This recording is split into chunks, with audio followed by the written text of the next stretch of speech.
dan de man met een plan. Hij bereidt zich voor op een belangrijke wedstrijd tegen een duif.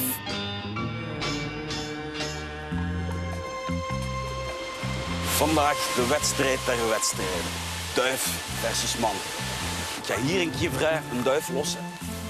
En dan gaan we zien wie het eerste thuis is. Het wedstrijdparcours beslaat zo'n 150 kilometer en ligt tussen Gevrij tegen de Franse grens en Zandhoven in de Antwerpse Kempen. Want daar komt de duif vandaan. Uit de stal van kampioen duivenmelken Dirk. Amai, zijn dat al uw eerste prijzen of wat? Een deel, hè. De beste staan nog op een andere plaats. Dus Nou, je hebt er nog meer. ik heb er nog veel meer, Oké, ja. dat is goed nieuws, want ik heb een goede duif nodig, een kampioen. Ik heb wel een echte snelle. Echt? Echt, ja. Een echte snelle? Een echte snelle. Nu, die duif moet niet alleen snel zijn, maar die moet de weg natuurlijk ook goed kunnen terugvinden. Dat is het voornaamste, het oriëntatie, hè. Een duif die gelost wordt, weet hij onmiddellijk van ik moet daar naartoe. Als nog vanuit het weer is echt slecht, doen die een paar toeren. En dan kan het zijn, als die in de verkeerde richting vertrekken, maar met mooi weer recht naar huis. En wat zeggen ze voor morgen? Tussen hangen en vallen. Ik denk, als ze niet gaan lossen, denk ik. Wat als ik de duif los? Die komt terug naar mij, hè. Maar de duif gaat in het nadeel zijn. Ja, die gaat, ja. Zeker, want het zal morgen geen heel mooi weer zijn, denk ik, volgens de weerberichten. Ja, dat is goed voor mij dan, hè? Ja. Hier zitten ze. Aha, en wat is die kampioen? Nee, zit hij.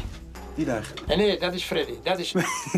Ah, ze hebben allemaal een naam. Ja. Mag ik Eddie een beetje zwaarder maken? Weet je wel, niet te veel. Ja. Dit is een GPS-zender. Ah, ja. Daar kan ik het spoor van Eddie mee volgen. Dan zie ik waar hem zit. Ah, ja. En dan weten we meteen of hij vals speelt of niet. Hè. Ah, ja, dat is goed. Daar is Eddie. Maar ik pak toch Freddy. Eddie ontspringt de dans en zo komt Freddy, de niet zo heel snelle duif, aan de start in Gevrij terecht. Een wedstrijdje tegen snelheidsduivel Eddie zag Koen niet zo zitten precies. Hier gebeurt het. Alle duivenmelkers van het land willen hier hun beste duiven lossen.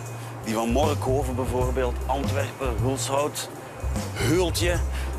En de vredesduiven zijn er ook bij. Dat is goed. Maar de mijne, Freddy, is toch de snelste.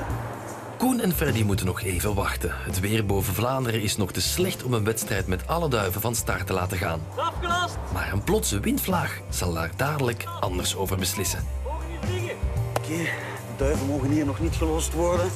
Het is slecht weer. Maar mijn Freddy kan er tegen. Superduif. Ja. Freddy! Freddy!